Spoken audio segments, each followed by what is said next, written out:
Ya'ni Qadr kechasida 4 ta amalni qilmasdan uxlamagin. Nima amallar ya Allohning rasuli? Hammamizga tegishli shu narsa.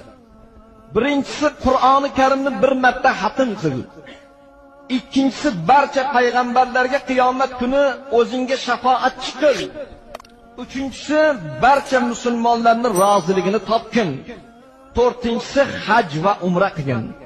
Shularni aytganlardan so'ng Rasululloh sallallohu alayhi va sallam xufton namozini o'qishga kirishdilar. Namoz tugaguncha kutdim. Rasululloh salom berganlardan keyin so'radim: "Ey Allohning rasuli, otam, onam sizga fido bo'lsin. Menga shu 4 ta amalni bajarmay uxlamasligimni aytdingiz. Lekin shuncha amallarni bir kechada qila olmayman. Bularni yo'lini ko'rsating." Shunda Rasululloh tabassum bilan menga javob berdilar: "Ey Oysha, aytgan amallarim sendan hech qanday kuch talab qilmaydi. Chorasi quyidagicha.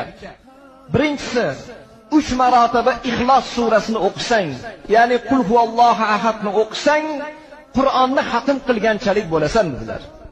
Ikkinchisi, menga va boshqa payg'ambarlarga salovat aytsang, bizlar senga qiyomatda shafoatchi bo'lamiz. Uchinchisi, mo'min birodarlaring uchun Allohdan afv tilasang, ularni hammasini rozi qilgan bo'lasan. Namozda aytadigan salovat, ya'ni Qadr kechasida 4 ta amalni qilmasdan uxlamagin. Nima amal?